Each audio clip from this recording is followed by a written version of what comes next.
Well, happy Friday, everybody. Welcome to our Director's Workshop today, Building a Successful Team. Today is Friday, April 23rd, 2021. So I hope all of you are surviving the week and hanging in there. So applicable that I had scheduled this topic way back in December that we were going to talk about building a successful team today, and probably more relevant than ever that so many people are, struggling with staffing right now, not only recruiting and recruiting new people to your school, but retaining the staff that we currently have. So, I'm glad that you're all joining me today, and we're going to have some really deep conversations. So I hope you're ready. For those of you that are just joining us, the way this works, if this is your first time, you can watch the Facebook Live. You can participate by typing in questions or comments into the chat section right there. I do ask that you kind of keep your questions and comments short because if it's longer than a line, then I can't see the whole sentence on my tablet here. And so kind of keep them short and sweet if possible. But I do want to hear what you've got to say because, this is a particular topic that we really do need to lean on each other and hear from each other what's working, what's not working, those type of things. Anyway, so we will participate in our Facebook Live event. At the end of our webinar today, I will post a link for a worksheet. If you are needing a certificate of completion for today's workshop, you can complete the online worksheet, and it's good for 3 hours of instructor-led training. If you are participating in Facebook Live, then it's instructor-led training. If you're watching the recorded video, so you're watching it after Friday, April 23rd, then it's going to be self-instructional training, all right? But still, that's 80% of your training hours. It's still going to be very helpful for you, all right? We're scheduled to be here from 9 to 12 today. We usually spend about 2 hours with the webinar. That way you've got enough time to complete your online worksheet. So, we're definitely not going to be on Facebook for 3 hours. But like I said, I like to give you some extra time to complete your worksheet right there. So that's kind of what the agenda is. Since this is virtual, we don't take any breaks. So we kind of go straight through the material. So if any time you need to go rush and flush, then definitely take care of yourself. Don't let us know, though, because if you're taking your phone or your tablet into the bathroom with you so that you don't miss any information, we don't need to know that because then we have visuals and we don't want that stuck in our head, all right? But just be aware that because it is virtual, we do go, straight through, and that's just what's easiest right there. All right. So, it's really interesting. I was talking to some friends last night that know nothing about the early education business, that are in a completely different field of study. And I was telling them that, company-wide, across all 7 of my buildings, we could probably hire 20 people right now and still be short-staffed. That's how, low we are on staff right now. And there's just not a lot of people that want to work. And I'll let you fill in the blanks on the reason why. But, it's tough right now. And so what can we do to get these people in? And I know that we've had a lot of conversation in previous webinars that, if you have an individual that's more concerned about their unemployment and losing their unemployment than being in the classroom and working, then, are these people that we really want in our schools? Probably not. I mean, seriously, if they would rather sit at home and, get paid for nothing instead of wanting to be in the classroom, probably not the people that we want in our schools. But on the other hand, we've got ratios and we've got expectations and we've got to establish a safe and healthy environment. So we need people to come to work. I was talking to a group of individuals yesterday morning that are from all over the country, not just here in Texas, but we had some Florida folks, some New York folks, some Montana, even Alaska, that I'm in this particular group. And, they were talking about, having 7 to 9 people a day, 7 to 9 people a day that's calling in. So, it's not just here in Texas that we're struggling with this. It's all over the country right now. I was also talking to someone last week that works in the restaurant industry, and pretty large restaurant up in the Plano area north of Dallas. And they were telling me that they have like 7 servers for the entire restaurant right now. And pretty much every single server is working opening to close. And some of them 7 days a week because they are that short-staffed. And he told me they're basically hiring anyone that walks in the door and can complete the application. So, that was a little encouraging, once again, that it's not just our industry that is struggling with staffing. It's happening everywhere. All right, it's happening everywhere. This is going to pass. We're going to eventually get through this. We just got to hang tight until then. But let's kind of talk today about, what we can do in the meantime to help build a successful team. Really kind of talk outside of the box on some new techniques that we can try to bring in some quality people. And then once we get them in there, what we can do to keep them. And so that's the most important part. We got to close the back door. It's just like enrollment. We got to close that back door. All right. Yeah. Oh, I see Tara talking about the local Chili's and Cotton Patch in their area. That, again, they're operating at half capacity because they're so short-staffed. So, yeah, it's happening everywhere. I'm going to go through 8 steps of building a successful team. And so we'll kind of go one by one through the 8 different steps. So if you have a pen and paper, this is a great opportunity for you to take some notes and jot down some ideas. And like I said, share some ideas with us too. I may not be able to read every comment that goes up on the screen, but I will try to catch as most that I can, kind of going through that. All right. So step number 1 when building a successful team is recruitment. And this is probably the area that we're struggling with the most. All right. So some of the, recruitment techniques that we've been using or tools that we've been using in the past. Of course, Indeed is probably one of the most popular ones right now. I have a love-hate relationship with Indeed, honestly. I think Indeed has become the new version of Craigslist. We just are not getting good quality people off of Indeed. And, the people that we are getting, they're just submitting a resume and not returning phone calls or not showing up. So, that's a tough one right there. We're still using it, but we're using it with a lot of caution, all right?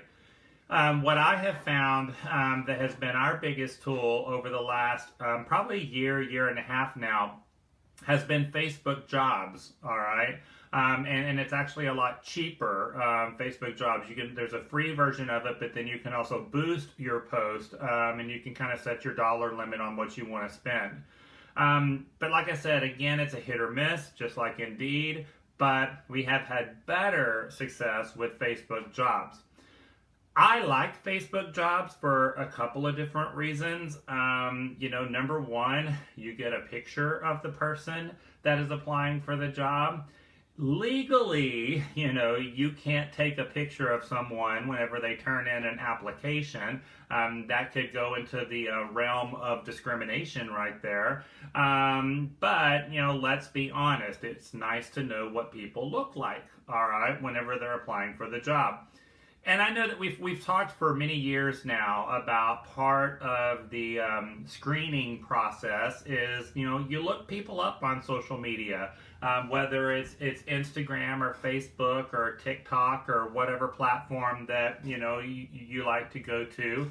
But that's a technique that we've been using for several years now. Well, the great thing about Facebook Jobs is that I don't have to stalk you. I don't have to look for you. Whenever that application comes in, boom, there's your profile. So, it's kind of nice right there. Yeah, Christy, I have to agree with you too. Indeed, their prices have gone kind of crazy on how much money they're charging and the way their platform is. I actually got introduced to a new recruitment website just earlier this week.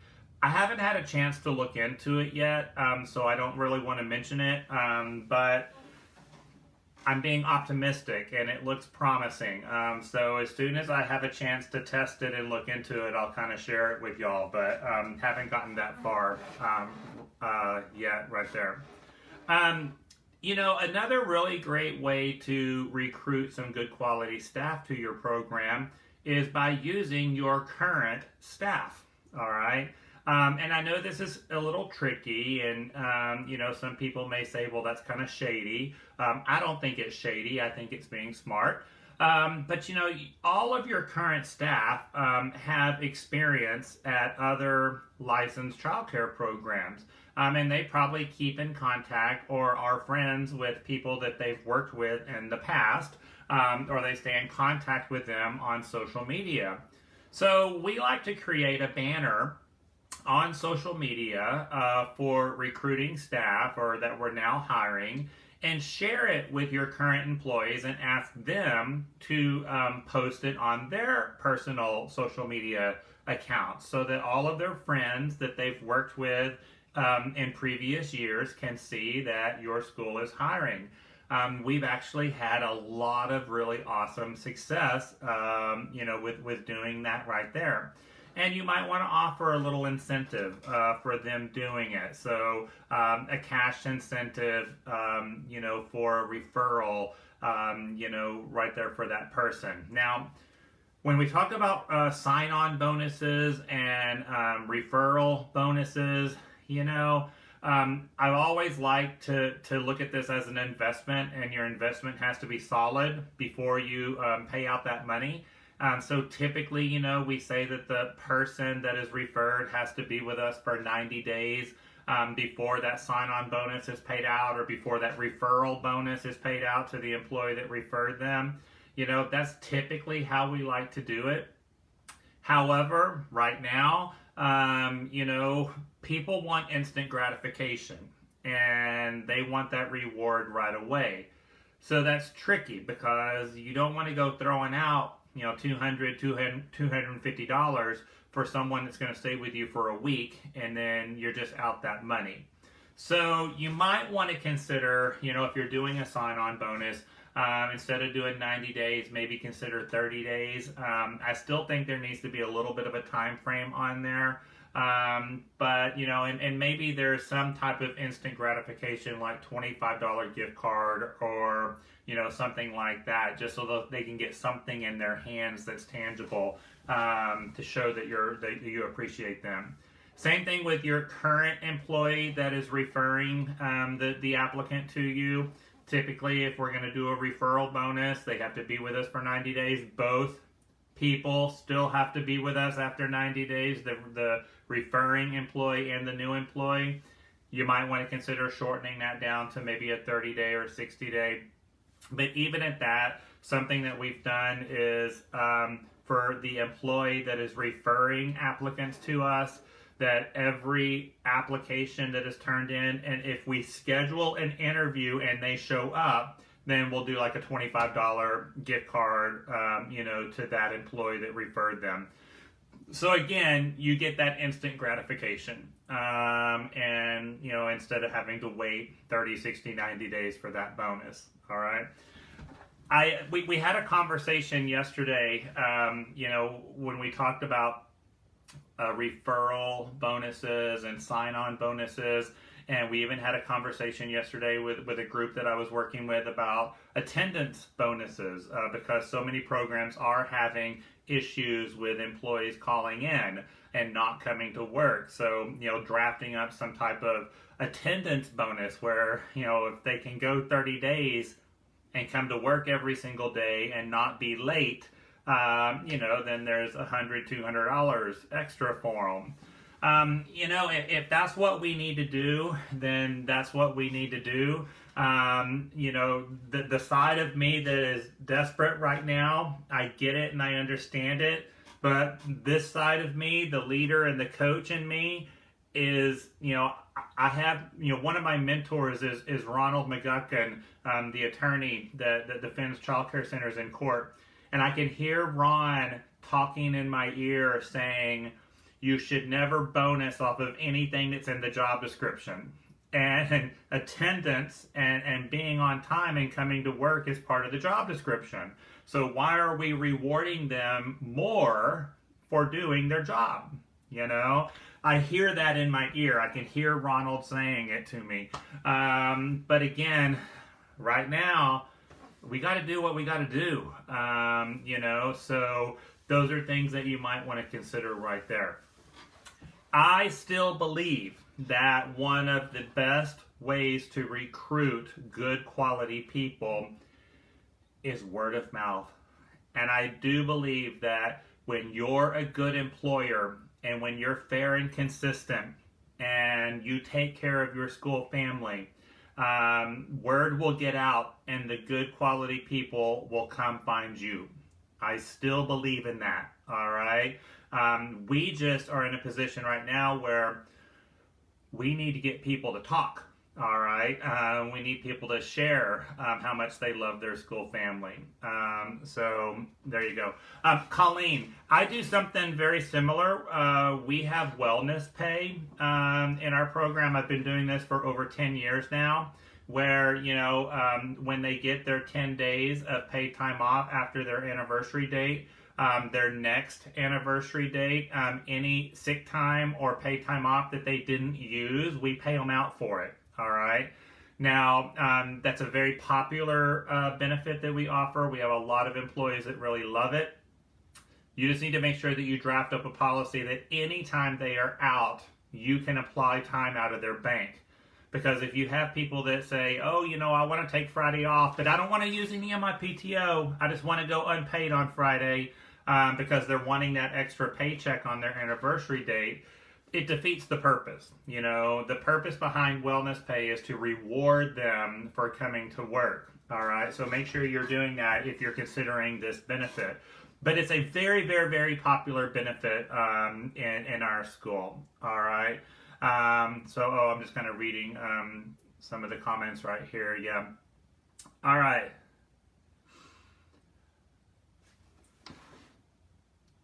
Hang on. I got a very, very long comment that went off my screen. I got to read here.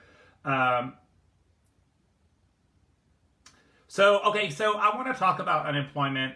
This was not part of my agenda for today, but I even kind of was laying in bed last night going, this is going to come up in today's workshop, and boom, here it is. The unemployment situation is difficult right now because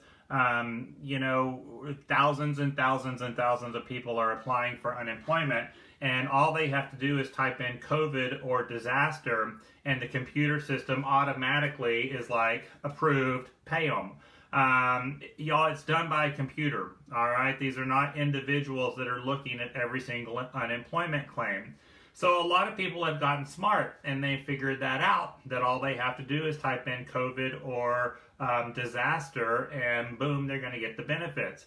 I'm sure if y'all subscribe to Texas Workforce Commission's e-blast, we've gotten several emails over the last probably 3 or 4 months about fraud and fraudulent claims coming in.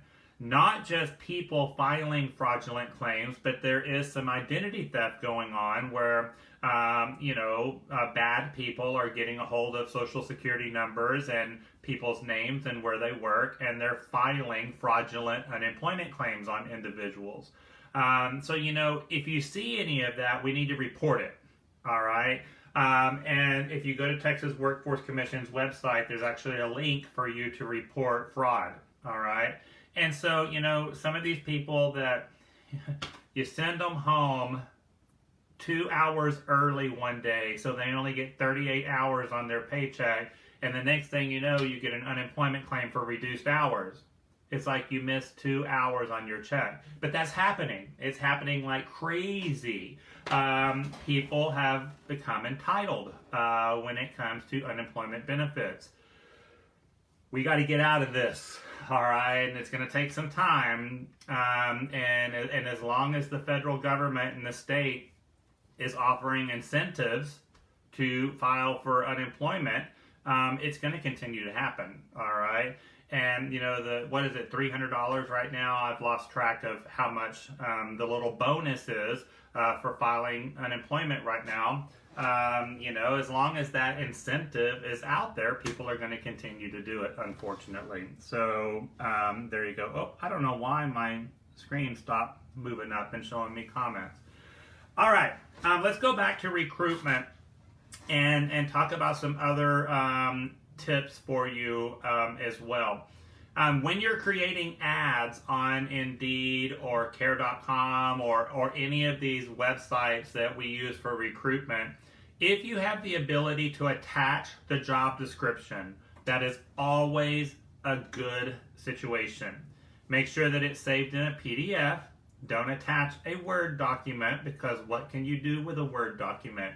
You can change it, all right? And we don't want your applicants going in and altering your job description, y'all. That happens, okay? So make sure that it's saved as a PDF to where they can't change it or alter it.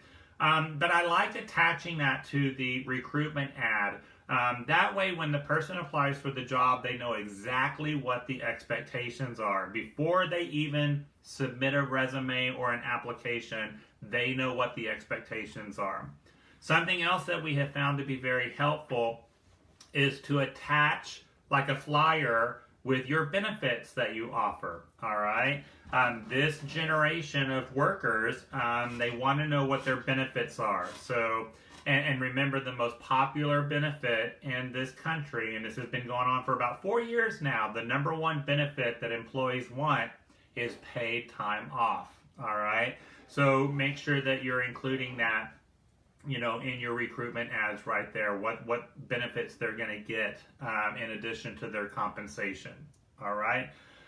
You know, I don't know if any of you are doing direct mail pieces where you're mailing postcards or flyers to homes in your neighborhood, or if you're doing like the ad pages or the coupon books that go out in the mail. We've actually had some good success still to this day. We're having good success with those types of marketing tools. But if you're going to send out, you know, 25,000 direct mail pieces, you might as well put a little star over here that also says now hiring. All right. You know, so not only are we looking for enrollment, but, you know, we're bringing in some staff with that as well. We're actually working on a direct mail piece right now that, you know, we plan on sending out into the neighborhoods around our schools. That is an entire postcard just for hiring. Now hiring qualified, you know, qualified and experienced early educators, and kind of listing out our unique selling points or our benefits for working for our schools. You know, because again, if people are just sitting at home, sending something to the mailbox might be the best way to reach them right now. But I do think that, you know, we're probably going to get enrollment out of this too, because if I was a parent and I saw how well a school treated their employees, I would look into it for my child for sure. All right. Oh, Karen, very good question right there. Where can I find common wage rates for our area? I actually just got a phone call yesterday from a director that was asking this very question, and I looked it up with her. There is a website called TexasWages.com. All right, TexasWages.com. Wonderful, wonderful website. And you can go in there and pretty much every job in the state of Texas is listed. And you can drill down on it and find out in your geographical area what the average wages are. All right. And so you can type in childcare worker. And I know that's not what we like to be called, but it is what it is. All right. But childcare worker. And if I remember correctly, because this was yesterday afternoon and I had a very long day yesterday, In the Dallas-Fort Worth area, I believe it was $11.26 was the average wage for a child care worker. But again, when you go to that website, you can drill down into your area of the state, whether you're Dallas or Austin or San Antonio or Rio Grande Valley or Panhandle, wherever you're at, and you can find out what the average hourly wage is in your area. All right. The phone call that I got yesterday was specifically asking me about director salary. So there is a category on texaswages.com for child care administrator, and that's how it was worded on there, and you can kind of see what the average director pay is. Now the thing about that, we're kind of getting off track, but it's okay. I want you to keep in mind when you look at administrator salaries that is a very large category and a very broad category. A director of a church program that's open from September to May, and their school is open from 9 to 2, 4 days a week, that director's salary is going to be very different than a program that's open 6:30 to 6:30 Monday through Friday and his licensed capacity is 400. You could have a director of a program that 5 days a week, 6:30 to 6:30, that's going to make this salary, and then you've got an after-school program that's only open from 2:30 to 6:30. And that person's salary is going to be very different, So I always like to throw caution to those average salaries, especially for administrators, because it's a very broad category. There's a lot of things that you've got to look at right there. All right. When we're recruiting, know your audience. All right. Where are they? All right. And where do we want to reach out to them right there? So those of you that are in the church, you have some good opportunity to recruit some employees with your congregation and your church members right there. For the rest of us, the park, if you're allowed to put a job posting or a flyer at your local park, you have parents that have kids that are taking their kids to the park, those type of situations. So think outside of the box whenever we're going around and placing ads for recruitment. All right. Make sure that you're focusing on diversity too. Now, this is a big characteristic with today's workforce. They want a diverse environment, all right? And if you don't have a diverse environment, they will typically tell you about it, all right? So focus on diversity right there as well, all right? Look at each applicant too as, whenever you're making your recruitment ads, another big characteristic of today's workers, they want to know how they can make a difference. So it's not just about now hiring experienced early educators, or now hiring experienced infant teachers. Kind of put a little sentence or two in your ad about how that person can make a difference in the program. All right. So we are looking for experienced, proud early educators that can work with children to teach them social and emotional skills, to help lay the blueprint for learning, but you got to be a little bit more graphic and kind of describe how they can make a difference. And if you can actually use those words, it's even better. You can make a difference in the community by blah, blah, blah, blah, whatever some of your beliefs and philosophies are. All right? And the other thing that today's worker is really looking for is, are they going to be part of a team? Okay, so are they going to be working alone, or are they going to be part of a team? So in your recruitment ads, if you can put something in there about you will be working on a team of experienced early educators to reach this goal, or you will be part of our school family, but they need to feel part of something, and that's a big attraction when it comes to recruitment right there. All right, great. So those are some tips on how to get them in the door. Step number 2, when we talk about our 8 steps of building a successful team, is the application review or the resume. Okay, because nowadays a resume is basically considered an application. All right. So once you do receive that application or resume, it's really hard to check references these days. People really don't want to give us feedback on previous employers. So, we've had to get very creative on how we screen people. Now, of course, I've already mentioned social media. So one of the first things I will do whenever I receive an application that looks good to me is I will look for the person on social media, Facebook, Instagram, all of those websites right there.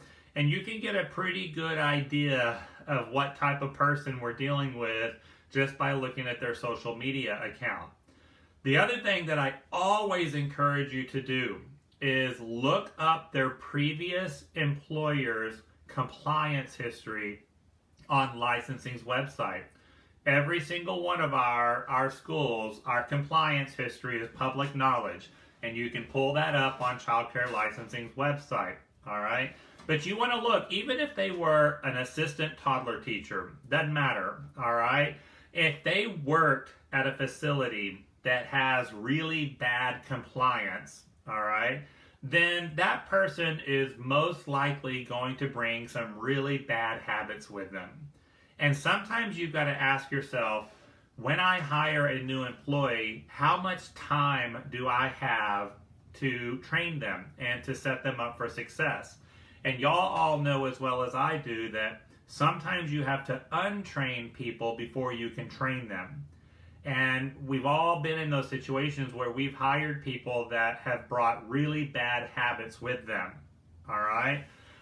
So, take a look at that compliance history. And if you see that they've worked someplace that has a lot of deficiencies, do I have enough time to untrain them before I can train them? Now, if I look and they work someplace that has really awesome compliance, they have no deficiencies, they're probably going to be bringing some really good habits with them, all right? They know the standards. They know how to stay in compliance. That's going to be a quality applicant right there. But I mention this all the time, and it's a technique that I don't think is used enough, but looking at that compliance history at their previous employers, all right? There you go. Now, of course, y'all know the law here is that anytime you accept an application or resume, you have to keep it for at least 1 year. So you can't immediately just trash it and throw it in the garbage. Any application that you accept, you have to keep for 1 year right there. Now, I will file these accordingly based on interest. So I will usually have like a green folder and a red folder in my little filing cabinet. And when I accept a resume or an application, if I look at it and I'm like, yeah, no, this is a big fat no on this one, that's going to go in my red folder that I will keep for a year. If this is a person that, I kind of like them, all right, I want to keep my hands on this one, then they'll go in the green folder. Or whatever colors y'all want. I think red and green are pretty obvious right there. All right. Teresa, she said, some do not reveal their last employer. Okay, I have to agree with you on that one. Now, that's an issue, isn't it? All right. It's falsification. All right. They're falsifying the job application. If your job application says list your last 3 previous employers and they don't, then they're falsifying that document. Okay. So, the way you're going to check into that, of course, is when we get to the part where we are doing the criminal background check, and that's going to be part of step 3 here in a minute. When you run that criminal background check and you get the eligibility letter, make sure that you're cross-referencing, because on the eligibility letter, it's going to list out every licensed program that's done a background check on that person. Make sure you're cross-referencing that with the job application or resume. Did they list all of their previous employers? And if you notice that there are some facilities that are listed on the criminal background check that are not on the application or resume, you need to immediately ask about that. All right. Hey, I noticed that Sweet Pea Learning did a criminal background check on you, but you did not list them as one of your previous employers. Oh, yeah, I forgot that I worked there. Okay. That is falsifying a document. All right. So, we need to have a conversation about that. All right. So, like I said, we're going to talk about the application, the criminal background check whenever I get to the interviewing part, interviewing and hiring. So let's put a pause on that question right there, because I have some very important things to say about that. All right. Whenever you are reviewing the application or the resume, focus on availability and expectations from day one. All right. Actually, not even from day one, from day 0. Before you even hire them, we're going to focus on availability and expectations. That's why, again, I think it's so important that you attach that job description to your recruitment ad, so they know in advance, what your expectations are. Review your past experience and do your research, and we got to be creative, like I just said. All right, so there we go. Now let's talk about the interviewing. Do we all need to breathe on this one? So smell your flower.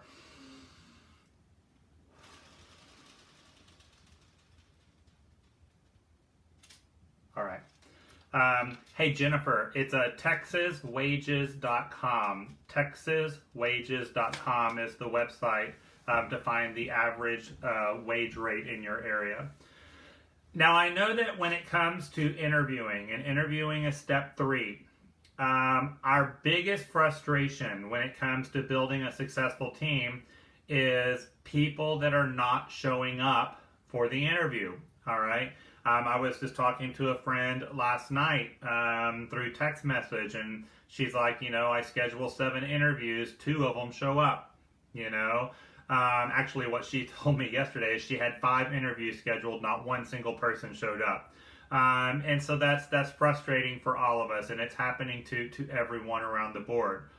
Let me give you some suggestions, all right? Some new techniques to try to kind of help eliminate this frustration. Kind of 3 different steps to interviewing. All right, 3 different steps, and y'all might want to write this down because I think it's a worksheet question. I put it on the worksheet. Whenever you receive an application or a resume, do a phone interview first. All right, so when you call them up on the phone, hey, do you have 10 or 15 minutes to chat with me? All right, instead of just calling and saying, hey, I got your resume, can we schedule an interview? Call and hey, do you have 10 or 15 minutes to chat? And kind of do a little phone screening. Ask them some questions. What are they looking for? What is their past experience? What skills do they have that would be valuable to your organization? But kind of do a little phone screening right there. Spend 10 or 15 minutes with them. Next, schedule a FaceTime. All right, so interview them either over Zoom or FaceTime, or on Facebook you can do a FaceTime type situation, but kind of do that virtual interview again. Hey, can we schedule a 10 or 15 minute virtual interview with you? And if you do the phone interview and you spend 10 or 15 minutes with them on the phone and you're like, I'm kind of liking this person, then ask them, hey, do you mind if we, take this virtually and do, a FaceTime or a Zoom, and kind of set it up right then and there. Now, they might say, oh, I haven't showered, I don't have makeup on, I haven't done my hair, I got kids in the background. Well, when would be a good time? This afternoon or tomorrow or whatnot? And then do that virtual interview. And then if you have a successful virtual interview, then schedule the in-person interview. All right. when you do this, you do the phone screening, and then you do a virtual interview, and then you schedule the in-person interview.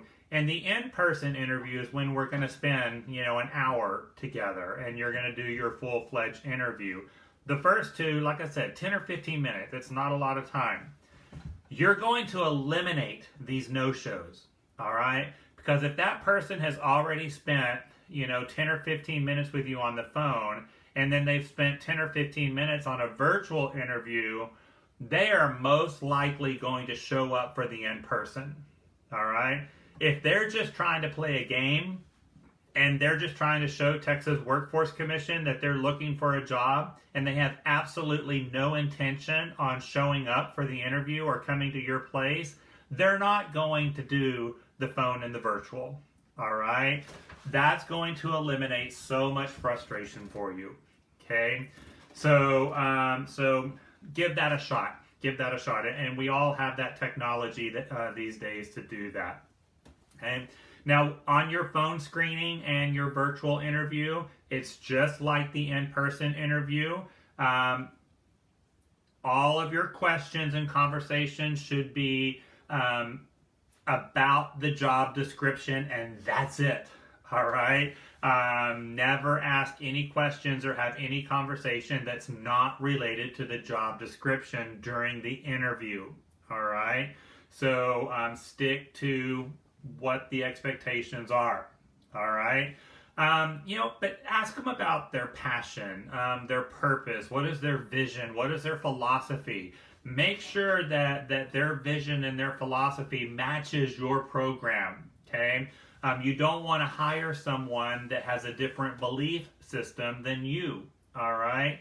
So, like in our world, in my schools, we practice conscious discipline, and that's a big part of our program and our beliefs is conscious discipline.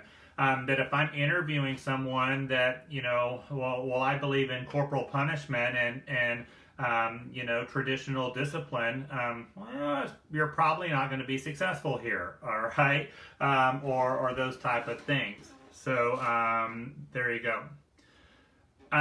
Stacy, the worksheet will be available at the end of the webinar. There will be a link that is posted at the end of the webinar for you to complete your worksheet. So that's not available to you just yet, all right? Also, keep in mind that during the interview process, when you are interviewing someone, whether it be on the phone or virtual or in person, make sure that you are avoiding any discriminatory questions or conversations. So be aware of your protected classes and make sure that you are avoiding these holes right here. And, protected classes are race, color of skin, national origin, marriage status, gender, religion, convictions and beliefs, veteran status. I went totally out of order on those. I normally can rattle them off in order, and I don't know why I went backwards. I started off in order, and then I went from the bottom up. But again, these should be common sense right here. Now, I wanted to bring this up today because it brings up a very important conversation that we've been talking about a lot recently, and that's vaccines, all right? And whether or not the applicant has received a vaccination, a COVID vaccination. Now, we talked yesterday in our webinar yesterday about offering an incentive for our current employees to receive a COVID vaccine if that's something that you want to encourage. We're offering an incentive to our employees to get the vaccine. It's still their choice. We're not making it mandatory. It's a recommendation, but there's a little incentive if they get it. The difference is these are my current employees that are already hired. Applicants are a totally different ball game, all right? And you've got to be very careful asking an applicant whether or not they have received the vaccine, all right? Because the vaccine does fall into a protected class. It's a belief or conviction. And if they have not received a COVID vaccine due to their beliefs or convictions that they are currently practicing, or due to a religious or medical reason, and pregnancy is a protected class, all right? So they haven't been vaccinated because they're pregnant, all right? All of those type of things. If you ask them, have you or have you not received a COVID vaccine, and then you don't hire them, you got a discrimination lawsuit on your hands now, all right? So you got to be careful with that one, all right? I got a question. If they start talking about their family, does that open the door for that topic? Yeah, that's a slippery slope, because family status or marriage status is a protected class. So you want to stay away from that conversation. Whether they're single, they're married, they're divorced, they have kids, they don't have kids. These are all conversations that should not take place in an interview. So if they start going there, you've got to be strong enough to be able to steer them away from it. Hey, you know what? I can tell that you were excited to tell me about your family. You know what? If you're chosen for this job, if we select you for this position, I would love to have that conversation with you once you're hired. All right? But right now, we're going to focus on the job description. All right? But I can tell you're excited about your family and you want to tell me about them. You got to be strong enough to get away from that. Okay? Remember, there are people out there that make a living at tricking you in the interview and then turning around and suing you. All right? Because they know they can get away with it. So there you go. So how do you ask a new applicant about the COVID vaccine? Omar is asking. Hey, one of the benefits that we offer here is that we're offering a $150 incentive to all of our employees that receive the COVID vaccine. That's one of the benefits that we're offering right now. And that's it. I'm not going to ask the question. I'm just going to tell them what the benefit is. All right. Now, if they go, oh, cool, am I included? Because I've gotten it. Then, you want to establish some structure around that. All right. But that's a good conversation. Are you going to offer that incentive to new employees that have received the vaccine? And y'all can structure that policy. We're going to do it after they've been with us for 30 days. If they've been fully vaccinated, then they're going to get paid out the incentive too. All right, so there you go. All right, when can you discuss staff children coming to school, discounts and availability? Whenever we discuss benefits, all right? So I cannot ask them in an interview, do you have children, or how many children you have? That's a violation of a protected class. But when I talk about benefits, then, hey, one of our benefits that we offer is that we offer a 50% discount on tuition. I currently have openings in my 2-year-old classroom and my 4-year-old classroom. All right. So again, I'm going to lay the benefit out there and I'm going to tell them where I have availability. And they say, oh, well, my child is 3. We currently don't have any openings in a 3-year-old classroom. So, tell them the benefit, but avoid the question. Now, I saw something that popped up and it went really fast because my chats are moving really quickly. What if they bring their child to the interview with them? Then we're going to reschedule the interview. Oh my goodness, I see that you brought your child to the interview with you. We're going to need to reschedule, okay, when you can come to the interview and give me your full attention. All right? But, definitely you don't want to interview them when their child or their spouse or their boyfriend is with them. I don't know why our applicants think that's okay. If they were applying for a job at Microsoft, would they take their child to the interview with them? No. All right. So it just blows my mind why people think this is okay. Oh, goodness. I see that you brought your little one with you today. We're going to need to reschedule. All right. So there you go. The incentive on getting the vaccine, Don is saying it sounds like a slippery slope. It's an incentive, and so it's an option, and that's the the thing about an incentive right there. You still need to make sure you handle it in a delicate manner, but incentives like that, they're totally legal. All right. It's an option for you. It's not something that's mandatory or required. I like for 2 different people to be involved in the interview process. All right. 2 minds are better than 1. And so if you can schedule a second interview with a different person, I like that. All right. Now, normally, my director will do an interview with somebody. And then if they like them, they'll schedule a second interview either with me or my district manager or area director, and we'll do that second interview. Nowadays, it's like we need to get this done quick, because if I try to schedule a second interview 2 or 3 days later, I might lose the applicant. All right. So, sometimes it's, is there a person available right now to do the second interview, either in-house or virtually? And we've actually been doing a lot of second interviews virtually, but I still like to get that second opinion when possible. All right. Now, someone had asked earlier about the criminal background checks and when do we do a criminal background check. So this is important right here.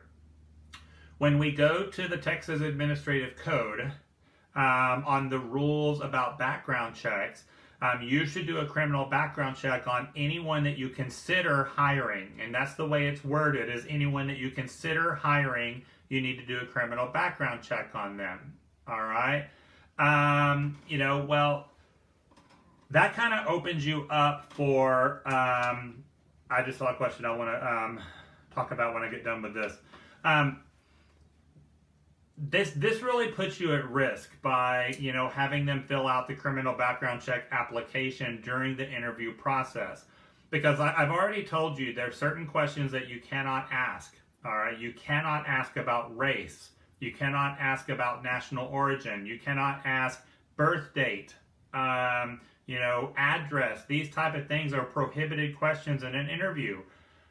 But what all questions are on the criminal background check application? Race, age, all of these type of things. So having them fill that out is actually placing you at risk, but it's required. Okay? So make sure you do some type of cover letter or a statement that says, by completing the criminal background check application, the information on the criminal background check application will not be used when making a hiring decision. The result of the criminal background check is what we will be looking at. Okay. Now, because it says that we have to do a criminal background check on anyone that we consider hiring, so you need to be doing it before you hire them, not after you hire them. Okay. We have defined that in our organization. As soon as we schedule the second interview, at that point, we're considering them. So we've kind of made it a practice. We've kind of made it a practice of, as soon as we schedule the second interview, the very first thing we do in the second interview is complete the criminal background check application. And usually we'll go ahead and put it in the computer and submit it and get that ball rolling. All right. At the beginning of the second interview. That's what I like to do right now, right there. And right now, things are coming back so quick. We're usually getting that eligibility letter, within 24 hours. If you don't get it within 24 hours, then they probably lived out of state over the last 5 years, or there's something that's going to trigger a provisional letter. And so that's unfortunate right there. All right. Someone had commented, what if they bring their boyfriend or husband to the interview with them? Hey, you know what? We need to reschedule this interview when you can give me your full attention. But I'm not interviewing husband or boyfriend. Okay. So it needs to just be you. All right. Now, again, if they were applying for a job at Google or Microsoft or Bell Helicopter, are they going to take their husband or boyfriend with them? No. So I don't understand why people think this is okay. All right. Those are triggers for me if you can't tell right there. But bringing a spouse or boyfriend to the interview, bringing their children to the interview, or not being dressed appropriately for the interview are like big for me. All right, there you go. Someone had asked a question about approaching pre-service training and orientation. I'm going to get to that here in just a little bit. That's one of our steps for building a successful team. Now, if you have pre-service as a pre-employment requirement, meaning that in your job description you say in writing that you cannot be considered for this job until you have completed pre-service training and you have documentation of this. So if you have pre-service as a pre-employment requirement, all right, at that point in the interview you can say, in order to be considered for this job, you have to complete 24 hours of pre-service prior to being hired, all right?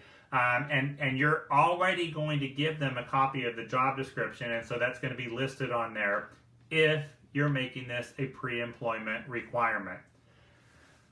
There's not a lot of people that do this. I would say out of the hundreds of schools that I work with, maybe 10% of y'all make pre-service a pre-employment requirement.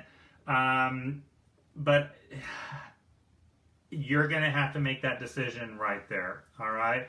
What people are trying to avoid here is hiring someone, investing time and compensation in 24 hours of pre-service, and then them lasting a week and walking. And you just wasted all that time and money on them. That's what people are trying to avoid. So a lot of folks make pre-service as a pre-employment requirement. It just needs to be in writing on the job description, all right? But I know that my pre-service module that I sell, and even my pre-service topics that are on my website, I have a lot of individuals that buy that or participate in those trainings because they can't be considered for a job until they have completed that. And so, I've seen a big swing in that part of it right there, all right? That's up to you on how you want to handle that. Another recommendation during an interview when building a successful team is don't take notes, all right? Don't take notes. Your full attention needs to be on the applicant. And if you're trying to interview someone and build a connection with someone, but you're staring at a piece of paper and writing stuff down, that person is not going to feel valued, all right? Or they're not going to feel that you're paying attention to them. Focus on the individual, not your note-taking. Plus, you want to avoid legal pitfalls. And take your notes that you take in an interview can actually get you in a lot of trouble. We've actually seen a lot of lawsuits where employers have lost the lawsuit due to their notes that they took, all right? It's kind of crazy right there. Now, someone asked a question, can you have two individuals in the interview at the same time? So you've got two directors or whatnot. You can, but that might be very intimidating on the applicant, all right? Having two people ask them questions rather than one, it could be very intimidating. But you could do it, for sure. I could tell y'all a story about that. This is something y'all may not know about me. Many years ago, when I was 21, 22 years old, I was actually working as a pre-K teacher at the time. And for some strange reason, I decided I wanted to be a flight attendant. And I actually had a parent of a child in my classroom that worked for American Airlines, and I had made a comment one day, and that parent had said something about, have you ever considered being a flight attendant? You would make a really good one. So I was like, oh yeah, that would be cool. Well, anyways, I applied for a job as a flight attendant for American Airlines. And again, y'all, this was like 1991, okay? It's been a long time ago. That's a very extensive interview process. There was the phone screening, and then there was the in-person interview.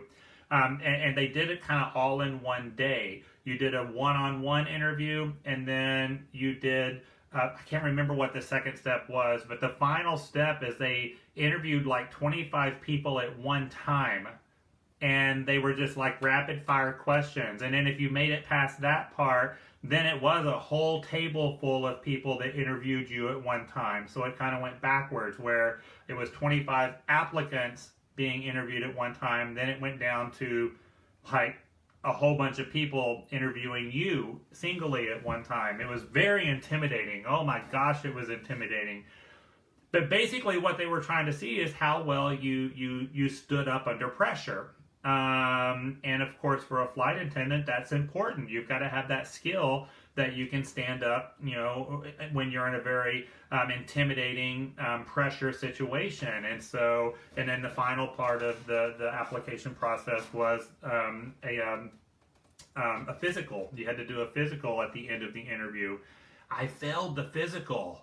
I had a hernia, and I didn't even know I had a hernia, and I failed the physical, and so that's what kept me from being a flight attendant. It all worked out because I'm here now with y'all instead of flying around. But it was one of the most stressful situations I think I've ever been in my life, that big old massive interview process. So, you know, when we talk about can you have multiple people interviewing you at one time, sure. But it could be very intimidating for some of our folks. All right. So you might want to keep that into consideration right there. I saw a question that was a good one.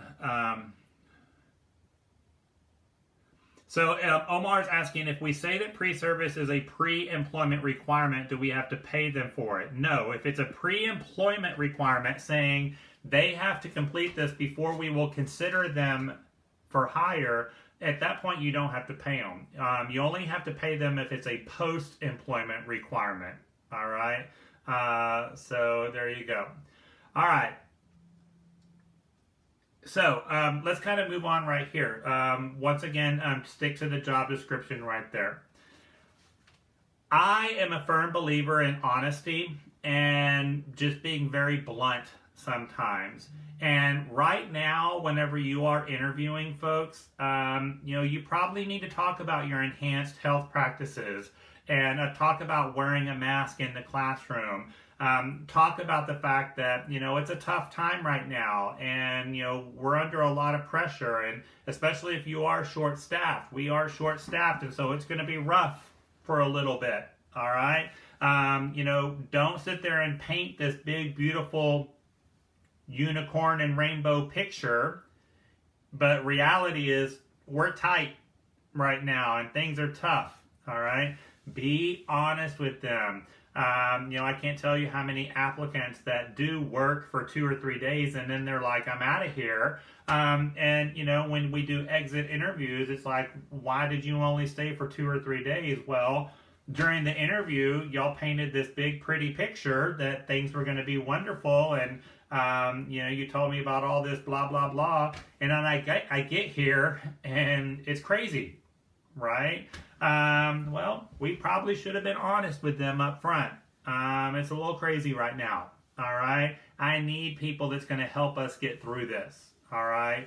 Are you one of those people? Are you willing to make the commitment, to get us through this bind that we're in right now? Be open and honest with them. I have found that that is the best policy right there. All right. Now, I've always been a big believer in don't hire people on the spot. I've always believed in people that you hire on the spot will be the people that leave you on the spot. All right. You know, say we'll give you a call within 24 hours or we'll give you a call within 48 hours, whatever it works best for you. Don't call us, we'll call you. All right. You know, you say that sometimes. Or sometimes I'll say, if you haven't heard from me in, you know, in 2 or 3 days, give me a call. All right. You know, whatever works best in your situation. That's always been my belief. Now, these days, right now, you know, if you feel like you've got a really good candidate that is going to be a nice fit for your program, make them a job offer before someone else does. All right, and so that might be something that you take into consideration. When you are hiring someone, all right, y'all, this is so incredibly important. So please, if you're taking notes, please write this down. It's also going to be on your worksheet at the end of the webinar today. All right. When you are hiring someone, there are 3 things that you take into consideration when hiring someone. 3 things and 3 things only. All right. Their experience, their education, and their skills. All right. What skills do they have? Those are the 3 things that you should take into consideration when making a hiring choice. Experience, education, and skills. All right. So there you go. Vonda. Okay, I got that right. So we're going to talk about that. Whenever you're hiring someone, if you make them a job offer, always let them know that this job offer is contingent on your criminal background check eligibility letter. All right. Also let them know that this job offer is contingent on their ability to complete their new hire paperwork. If you are unable to complete your new hire paperwork, then the job offer is off the table. Okay. So it's kind of crazy that we have to say that this job offer is contingent on their ability to complete the new hire paperwork. All right. You would think that would be common sense right there, but you need to actually say that. That's important. All right. And then a criminal background check. This job offer is contingent on the result of your criminal background check. All right. Always kind of let them know that.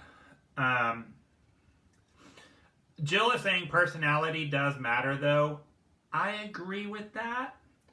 Y'all, sometimes we get ourselves in trouble because we talk too much and we say things. Some things just need to stay right here in your head, okay? But I'm going to say that personality goes into the skill category, because in order to do this job, you do have to have a certain personality and certain characteristics, right? And that's probably outlined in your job description. I'm sure it probably is. So, I'm going to take personality into the skill category. Otherwise, let's be honest, are there some factors that we take into consideration when making a hiring choice that is not experience, education, and skill? Sure there is. You just need to keep your mouth shut, okay? So there you go. A big question that I get a lot of times is, can you do a working interview? All right. Now, with a working interview, you need to have the criminal background check completed with the eligibility letter. And remember, anytime the employee works or suffers for your agency, you have to pay them. So if you do a working interview so that you can see how well they do in the classroom, you've got to pay them for that. All right? With applicable taxes and all of those deductions, that come out of their check right there. Now, that's a lot of work. That's a big pain for someone that may or may not be a good fit for your program. I'm all about it, though. All right? It is worth my effort to do a criminal background check and to pay someone for an hour and find out that they're not a good fit for my program. I would rather pay them for an hour and find out that they're not a good fit than hire them and then find out 6 weeks later that they're not a good fit. All right? But you do need to make sure that those things, are done right there. Okay? Make sure that in the interviewing and hiring process, again, you're going over all expectations. Sometimes I'll even have them fill out like an accident report or have them fill out what we did today, because I want to see, can they write out an accident report? What is their grammar? What is their spelling? Their penmanship? And this is all part of the job description, that they can effectively communicate both verbally and in writing. So, sometimes we'll kind of put those things to the test right there. All right. Make sure that during the hiring process that your compensation policies are very clear to them. So this is their rate of pay. They're paid by the hour, and when is payday. All right. If you're offering some of these incentives that we talked about, make sure you're spelling that out, during the hiring process as well. Peggy, I don't know about that comment. We're getting criminal background checks within 24 hours. We actually had one last week because all of the correspondence from licensing comes to me. I got a criminal background check eligibility letter. I forwarded it to my director, and she was like, Tim, we just did this like 2 hours ago. And I'm like, well, we already got a result back. It was literally that fast. If you're not getting a criminal background check within 24 hours, like I said, it usually means that the applicant has lived out of state within the last 5 years, or they've got something on their record that's going to make them provisional. But they're coming back pretty fast. They're coming back. Yes, you do need to have that criminal background check eligibility letter before you do the working interview. All right, because they're going to have direct contact with the children. All right. So there you go. Oh, thank you so much for reminding me to talk about that right there. If you have an applicant that has not ever worked in a licensed childcare facility, or they've had more than a 6-month gap between their previous employer and you, so they're going to have to be fingerprinted. All right. You have a person that's going to have to be fingerprinted. Make sure you tell them that they are going to be receiving an email from Child Care Licensing to schedule an interview. That the instructions to schedule the interview is going to the applicant, not the school. So you need to make sure you communicate that with them and let them know you're going to be receiving this email. As soon as you get it, call me so that I can help you get this scheduled. Or as soon as you get that email, forward it to me so I can help you get scheduled. If you don't tell them this is coming, they're not going to be looking for it. And then you're sitting around twiddling your thumbs saying, where is this person? Where is this person? Well, they're waiting on this email that's probably in their junk or spam folder, or they deleted it because they thought it was junk. All right? So, there you go. Now, the scheduling of the fingerprinting, that part of it is taking a little bit longer. I agree with you on that one. In my area, we're in the Dallas-Fort Worth area.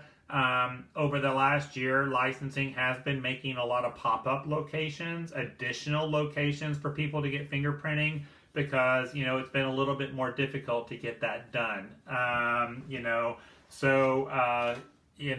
That part is where it gets tricky. Let's be honest though, okay? Probably 80% of our candidates have already been fingerprinted. All right. So the number of people that we're sending for fingerprinting is pretty small when you look at the big picture right there. Most of our applicants, because we are looking for experienced workers, have already been fingerprinted and they're going to get that eligibility letter. All right. I do like to hire people with no experience from time to time, depending on my staffing situation and what I'm looking for. But sometimes I do like to hire people with no experience because then they're a clean slate and they don't have bad habits and I get to train them the way I want them to be trained. All right. So there you go. So yeah, you're right. You're not getting an eligibility letter until after the fingerprinting is done. So if you have a candidate that requires a fingerprint, you're not going to get that eligibility letter until after they're fingerprinted. But like I said, most of our candidates, have already been fingerprinted. There you go. And it is great that they are good for 5 years now. I have to agree with Jody now. The only thing I don't like about that, Jody, is that, I had told y'all during the interview process to always cross-reference the licensed programs that have ran a criminal background check on someone to the job application or resume.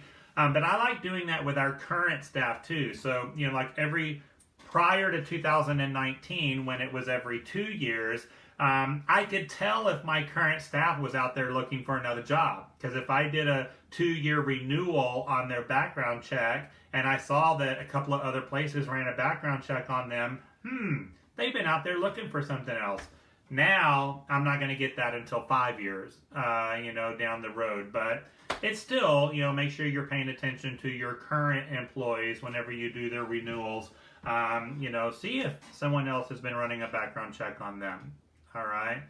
Now, yes, I agree with you. If you're in a little bitty country area, finding those people with experience is a little bit harder. I do agree with that statement right there. All right. And that's where in some of our areas it's slim pickings. I get it. It's slim pickings. Okay. All right. Let's go ahead and move on. Now, I said that the job offer is contingent on them completing their new hire paperwork. All right. So, make sure that right off the bat, you're getting that new hire paperwork done. So their I-9. I-9 is very important right now. I've done several trainings over the last couple of months about what were we talking about in January of 2020. Before the pandemic hit, what were some of our biggest concerns and topics of conversation? And people are like, I can't remember. What were we dealing with prior to the pandemic? We've all kind of lost our minds on that. Well, I remember one topic that was a big topic of conversation, and that was people's eligibility to work in the United States. And do you have illegal workers working for you? And there was a big immigration crisis in this country, and the federal government was really cracking down on illegal workers. All right. Licensed child care facilities were a big target, because we are flagged as a potential employer that hires illegal workers. All right. On top of that, Texas is a border state. So, we're right here next to Mexico. So, licensed child care facilities in Texas were a big target for federal audits on eligible employees. Okay. So make sure that your I-9s are completed and that they are current, that you've got the proper documentation to support the I-9. But that's very, very important. And I bring that up because when we talk about new hire paperwork, the I-9 is one document that people don't do, or they skip it all the time. And y'all know that those fines and penalties, if you're audited and you don't have an I-9 on an employee, all right, they're big fines. They're big, big fines. All right. So there you go. Of course, your W-4, your acknowledgement that they've received the job description, their acknowledgement that they've received the employee handbook, that they've read it, that they've had the opportunity to ask questions, they understand it, they agree to follow it. Get that up front. All right. If you do drug testing in your facility, now that's optional, completely optional. It's not a requirement. Then, the acknowledgement of drug testing or consent to drug testing. Those of you that have cameras in your program, this needs to make sure that this is in your employee handbook, or that you have a separate document that they sign that they acknowledge that they're being recorded. If there's sound, if there's audio in addition to video, that needs to be listed as well. All right, so that's very important right there. Okay, so the consent for video surveillance right there. All right, and then, I think it's a good idea to have a document drafted up that lists out all of your benefits. So their compensation, their benefit package, their schedule, their work location, and that this is an at-will relationship, and have them sign off on it. Now, we like to avoid words like agreement or contract. I would recommend that you avoid those words. But, some type of letter of intent or job offer, or job appointment. Those are good terms right there. And you can list out, like I said, the compensation, the benefits, the schedule. Just make sure whatever document you draft up that it says on there that this is an at-will relationship. An at-will relationship. All right? Y'all, at-will basically means that both the employer and the employee has a right to end the relationship at any time. Okay? That's what it means to be an at-will employer. As far as compensation is concerned, as far as salaried exempt status, that has nothing to do with at-will relationships. Those are two completely different conversations, all right? So I recently had someone that reached out to me, and they were not being paid the minimum salaried exempt threshold, and they were being told, well, I don't have to pay you that because we're an at-will employer. Well, minimum wage and salaried exempt status has nothing to do with at-will employer status, all right? So, there was a little bit of an educational opportunity right there, okay? All right. Remember that anytime you hire a new employee, they have to be reported to the Attorney General within 20 days of hire. Whoever is processing your payroll, if you're using a payroll processing company, they're probably doing your new hire reporting for you, or whoever is doing your payroll is most likely doing your new hire reporting. But you want to make sure this is being done, because again, if you're not reporting your new hires to the state, that's some big time trouble right there. All right, and it has to be done within 20 days of employment, and that's to the Texas Attorney General. All right. If they're going to be driving a company vehicle, so they're going to be a bus driver, make sure you're adding that person to your commercial liability insurance, your drivers. This is something that's typically missed, that anytime we add a driver, we're not reporting it to the insurance company. That could cause you some grief down the road. We want to avoid that. All right. If you have your employees wear name badges, or you give your employees like polo shirts with your school logo on it, make sure that you have those available to give on day one. All right. Even if it's just a temporary name badge, until you get a nice one in the mail or whatnot. But again, I did a survey, and this has been about 3.5 years ago now.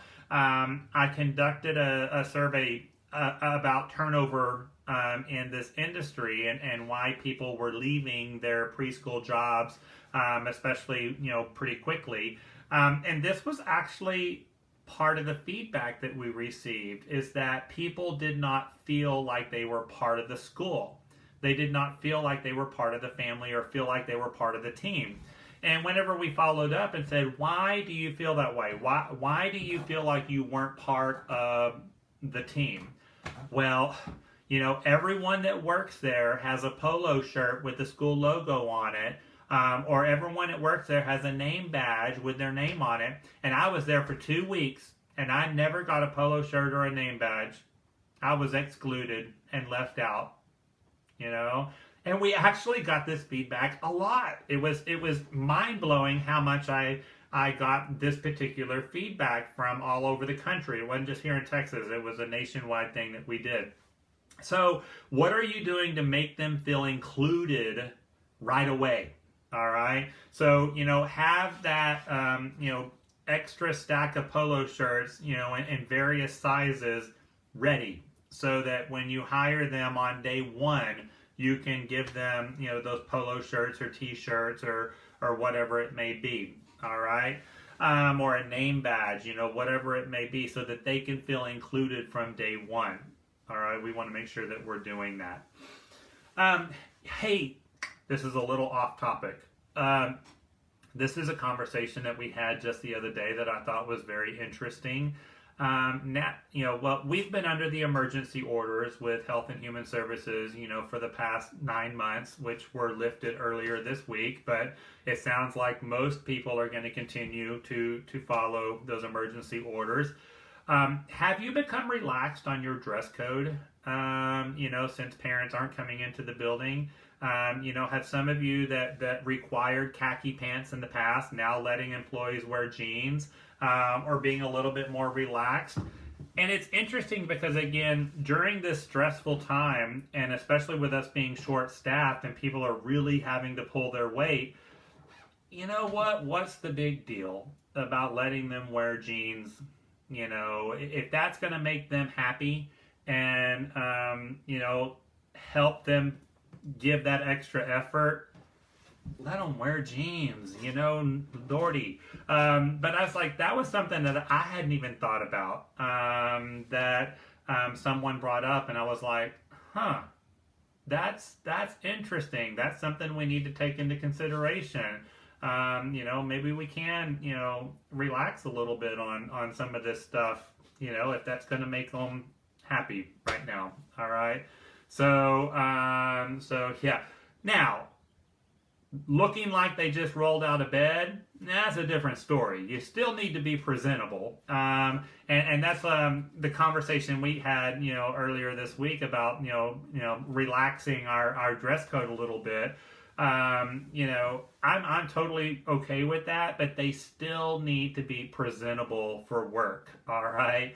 So that was part of the conversation we had right there. So, interesting right there.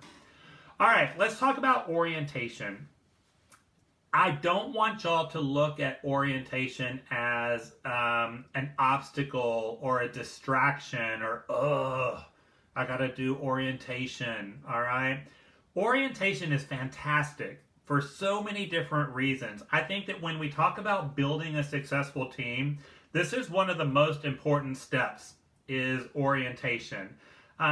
I like orientation because this is your first opportunity to decide, did I make a good hiring choice?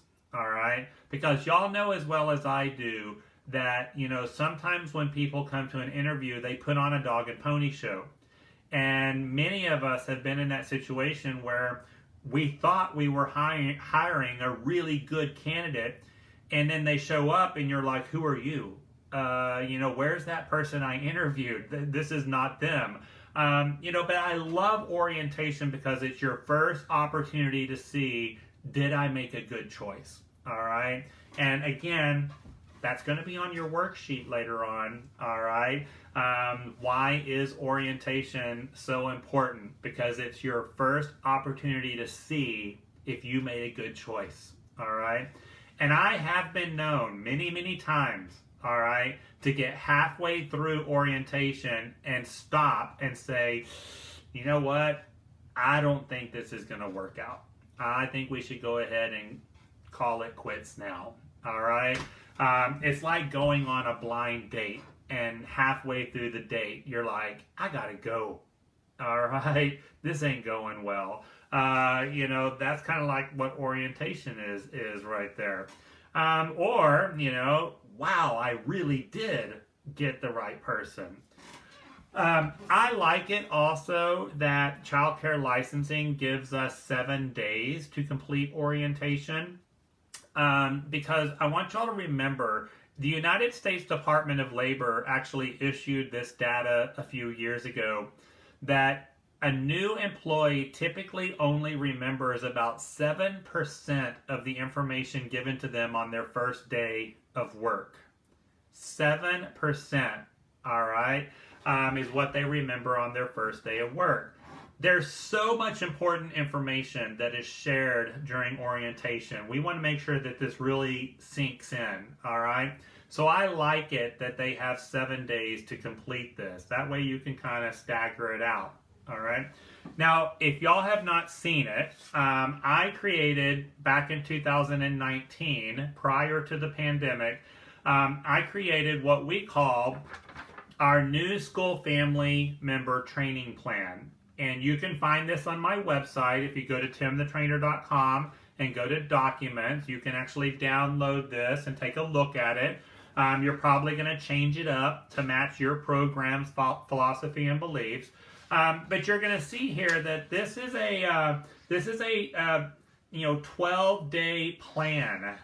So before I put that person in the classroom, there's 12 days of training and coaching and meeting that we're going to have them complete. We want to set them up for success.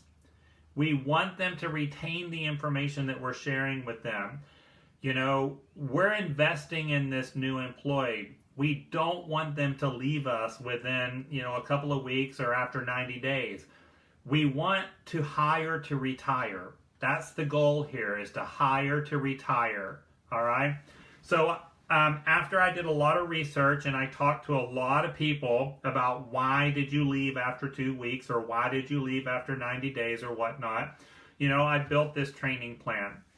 And we started this in 2019 towards the end of the year. And it was going so well. So good, and it was really making a difference. And then COVID hit, and but we're trying to get back into it now.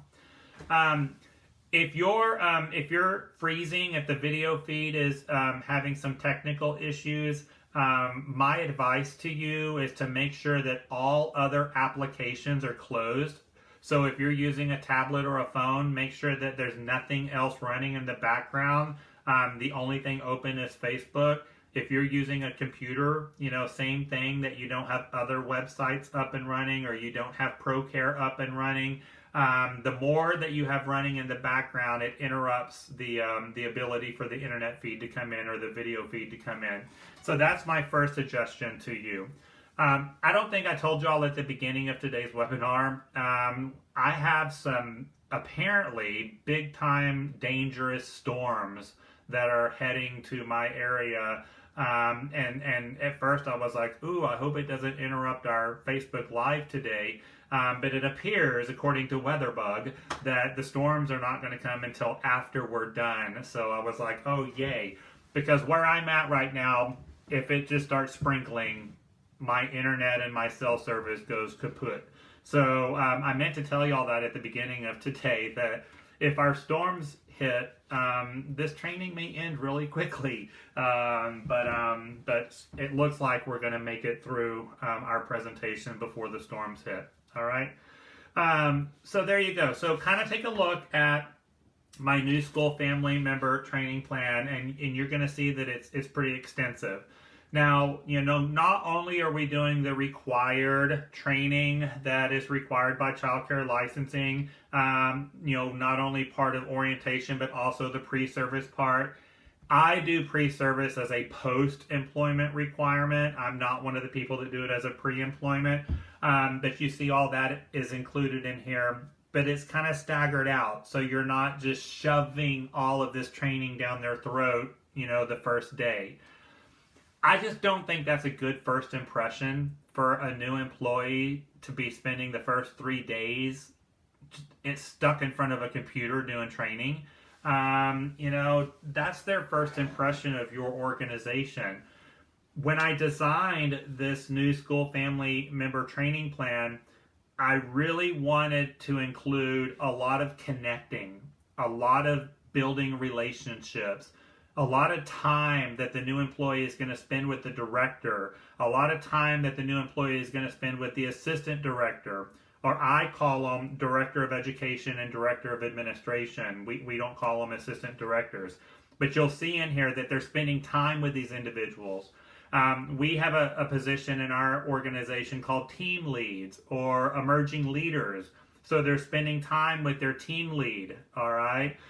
Or we have, again, in my organization, we have a title called Conscious Discipline Ambassador. So you're going to see that they spend time with the Conscious Discipline Ambassador. So they're getting a lot of coaching, but what I'm really trying to establish here, those connections. They're building the connections. When people are connected, when people are in a relationship, they are more willing to meet expectation. All right? When people are connected, they're more willing to stay with you. People leave, all right, when they don't feel connected or when they no longer feel connected. All right. So the connections and the relationships are ongoing. You don't just do it at the beginning of the relationship. You keep building. You're always building those connections. You're always working on that relationship, and they will stay with you. All right. So, I got a question. In my training plan, there are references to several other trainings, tests, and quizzes. Most of this can be found on my website, timthetrainer.com, under online trainings. And so, pretty much every single training topic that is listed, every single training topic that's listed on here is on my website, except for the conscious discipline training. All right. And because we are a big believer in conscious discipline and we practice conscious discipline, I do require all of my new employees to complete the e-courses. And you can go to consciousdiscipline.com and check out those e-courses. All right. Now you have to purchase them or purchase a subscription through Conscious Discipline, but it is well worth your money. It is good stuff, really good stuff. Otherwise, all of this stuff is located on my website. All right. And you can kind of check that out. All right. But build those connections. Don't skimp on orientation. This is your first opportunity to make it all work. This is something one of my mentors taught me many, many, many years ago. When your employees fail, you failed. Okay, so when you do have an employee that doesn't make it, all right, what did you do wrong? Okay, so whether they quit or you have to fire them, what did I do wrong? Did I not set them up for success? Did I not support them or coach them enough? All right. Did I not provide them the appropriate training? Or should I have never have hired that person in the first place? And a lot of times that's it. All right. So there you go. So the Conscious Discipline e-courses you can find on consciousdiscipline.com. So go to their website and you can find the e-courses right there. We love our Frog Street. We've been using Frog Street for over 10 years now, and they've got some really good stuff on their website too. And especially if you do purchase the curriculum from Frog Street, getting into their portal, there's a lot of great stuff in their portal, and we use a lot of that for our training as well. Okay. So there you go. Oh, I see. As someone is trying to convince their program to use Conscious Discipline, hey, give me a call if you need me to help you out with that. All right, I can help you sell that program to your school, and especially if they want to come visit one of our programs and see it, we're more than welcome to do that for you as well. All right. Make sure you're introducing them to your entire team. Again, we want to make them feel included right there. And remember, when we talk about hiring people with experience, yes, they may have 20 years of experience, but this is their first time working for you. All right. And sometimes we forget to remember that and address that. So you've got different expectations and your program is a little bit different. We need to make sure that we're laying that out there for them. All right. Oh, wow. Melissa's saying that Workforce supplied them with Frog Street. That's awesome. What a gift right there. That's pretty cool. All right. Great. All right. So let's kind of move on and let's talk about coaching and leading. So we're building a successful team. Remember, busyness and stress is the enemy, the biggest enemies to leadership. Busyness and stress is what will destroy your program. Now, what are we going through right now? Busyness and stress. All right. And so busyness and stress is affecting our ability to lead. So we have to be conscious of that, all right, and not let busyness and stress destroy what we believe in the most, all right? And when we're struggling with staff right now, coaching and leading is the most important thing that you've got to do, all right? Go above and beyond for your staff, all right? You need to be there for them. Be there for them, physically, mentally. You got to be there for them. They're going through a lot right now too. Relate to them. all right? Be on their level. And I know a lot of you are spending a lot of time in the classroom right now. I'm hearing this all over the place, that, you know, directors are spending a lot of time in the classroom. Look at that as an opportunity and not an obstacle or a distraction. You've got a great opportunity right now to get back to your roots, but it's also, you're relating to your employees. You know, you're not going to ask someone to do something that you're not willing and able to do yourself. And whenever you're in that classroom, you're showing them that I'm not above you. All right, that I can roll up my sleeves and change those diapers and do that circle time, you know, and we're all in this together right there. All right, our positions may be different and our responsibilities within the school may be different, but we're all equal. All right, now that we've hired them and they're working for us, so we're past the interview part, we've now hired them, they're now an employee. Now, show interest in their personal life.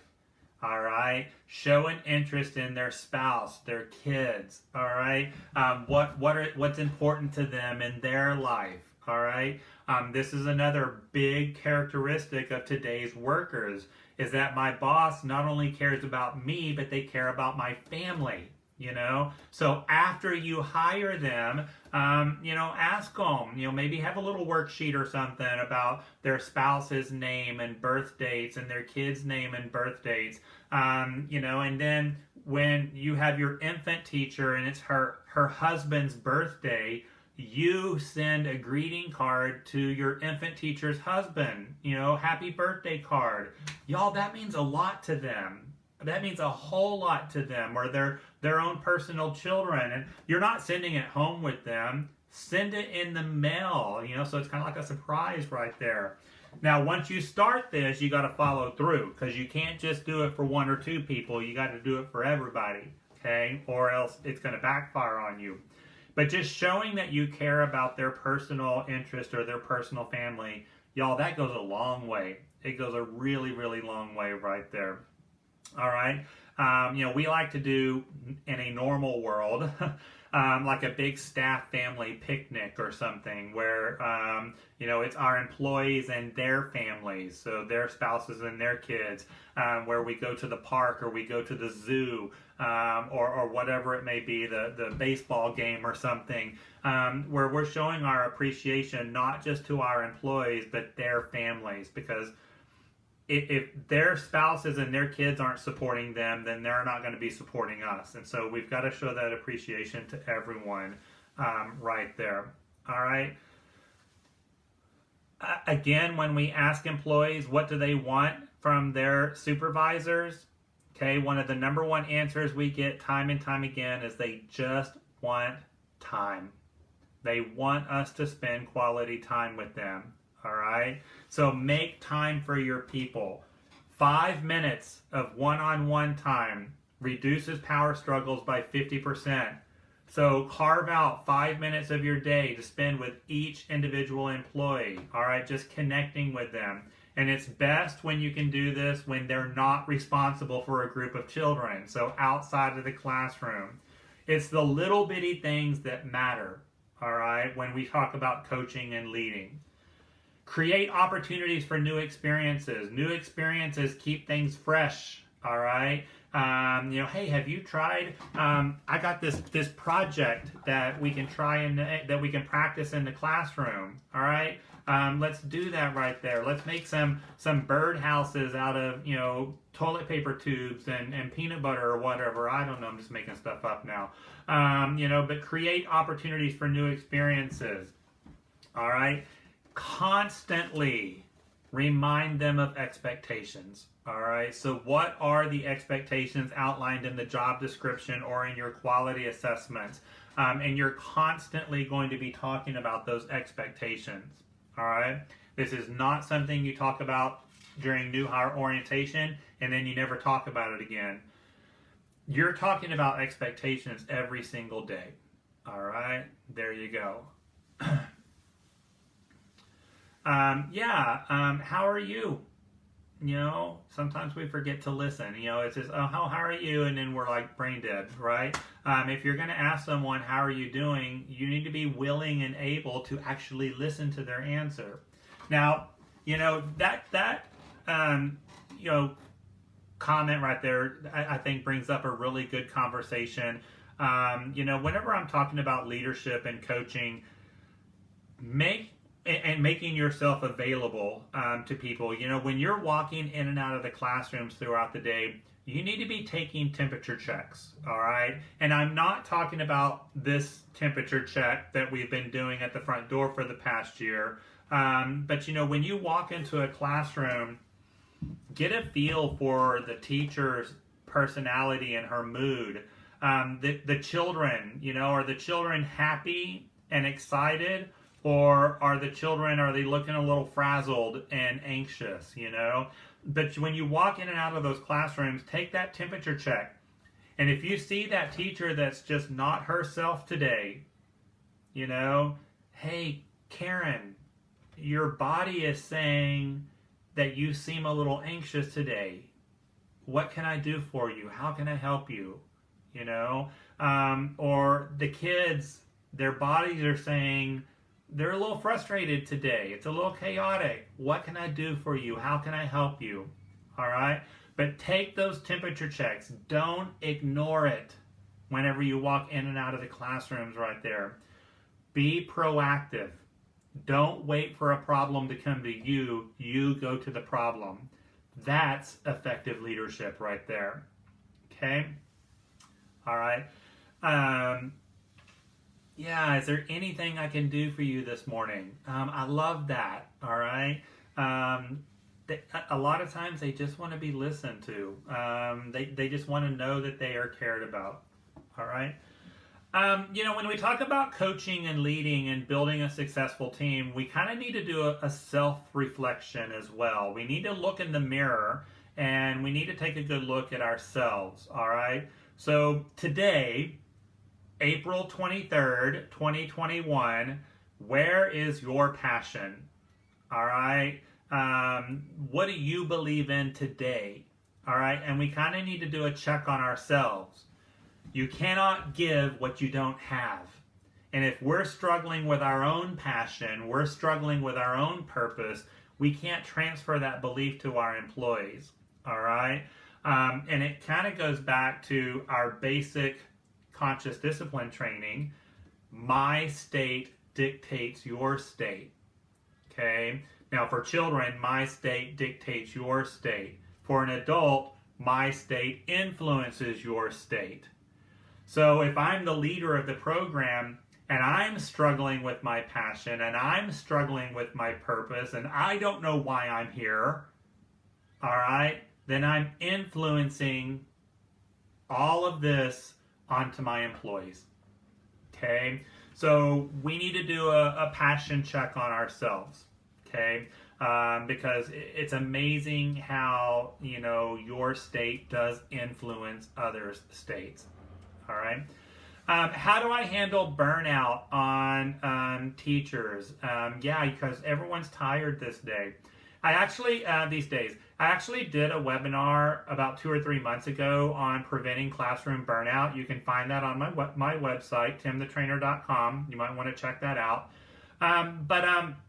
Remember, people don't get burned out because of the job that they do. People get burned out because they forget why they do it. Okay, so we're super busy. We're super tight right now. All right. So you're right. You got a big recipe for burnout happening right now. That's why staying in check with your passion and purpose is so important. You want to do a book study right now. The Seed by John Gordon would be a wonderful book for you to do with your staff. Now, yes, I think that having your staff read The Seed would be really good for your program, but we also don't want to add one more thing to their list right now because we're asking so much these days. But a book study, and that's a really quick, simple book to read, might be very helpful. I can't talk all of a sudden. But the seed is about finding your passion and purpose in life. It's a really, really good book. I love it. All right. Yes, I love John Gordon too. He's one of my favorite authors, for sure. Always be available and ready for complaints and concerns. All right. Complaints and concerns are part of life. All right. And when we're leading and coaching our people, it's going to happen. Now, another John Gordon book, talking about John Gordon, is the No Complaining Rule. And that's another one of my favorite leadership books to refer y'all to, the No Complaining Rule. But when you're complaining, you're not creating solutions. When you're creating solutions, you're not complaining. All right? So when you do have an employee that has a complaint or a concern, are they part of the problem or are they part of the solution? Let's make them part of the solution. All right? And you're going to create that culture where everybody is part of the solution. Okay? And, you know, they come to you with ideas and suggestions. I am the first person to admit that many of the successes that we have in our program were not my idea. They were usually our teachers' ideas, where teachers come to us and they say, hey, Mr. Tim, have you ever thought about doing blah, blah, blah, blah? And I'm like, that's a great idea. All right. So create that culture where people can come up to you with ideas and suggestions and solutions. It makes a big difference, you know. Climate is like the air that we breathe. All right. And so you want to create a healthy, positive climate in your school. All right. And it goes a long way. Focus on growth and development. Make training and professional development part of your culture. All right. Be humble and hungry for learning. That in this school, we are always growing. We are always learning something new. Every single day is an opportunity to learn something new and create that culture within your program. That makes a huge difference too. All right. There you go. Barbara is saying that they bought the Energy Bus, the children's version, the children's book version of the Energy Bus. Yes, I love that one. And when they took the Energy Bus is a leadership book, but they turned it into a children's book, and they did a really good job with it. It's one of my favorites. I actually have a couple of copies in my office right now as we speak. It's a good one. All right. How do your staff know that you care? Okay. If I were to randomly show up at your school and just go up to a random staff person and ask them, does your director care about you? And how do you know? Okay. Would your employees be able to answer that question and say, yes, my director cares about me. They care about me because they do, or they say blah, blah, blah, blah. All right. But you know, how does your staff know that you care? And do you have that caring trademark? All right. And you want to establish that within your culture, right there. And be aware of common norms. All right. You know, do you have expectations of your employees that are just not written down anywhere? Okay. Make sure that every expectation is in writing somewhere, all right, within your organization. But we actually did this exercise a couple of years ago that, you know, we spent probably 6 weeks, a couple of months we worked on this, where how many expectations do we have of both our employees and our customers that are not written down anywhere? And, you know, for a month and a half, 2 months, we created this giant list of expectations that were not in writing. And y'all would be surprised. It was mind-blowing how many expectations that we had that were just not in writing anywhere. They are now, all right? But do that activity, okay? It makes a big difference in your school right there. And get your staff involved in this as well, all right? There you go. Now, step 7 of the steps to building a successful team is training and professional development. All right. This is not, and y'all know that this is a trigger for me, that it's not about getting your hours. All right. Training and professional development is not about getting your hours. It's about learning and growing, constantly learning and growing and making your program better. Anytime people, call me or they come to me and they're like, I need my hours. Well, do you want to learn something? Do you want to grow? Do you want to be better? No, I just need my hours. Well, here, I'll send you somewhere else for that, okay? But training is an investment, all right? Training is an investment into your program right there. You're spending a lot of money and a lot of time on professional development. You need to treat it as an investment.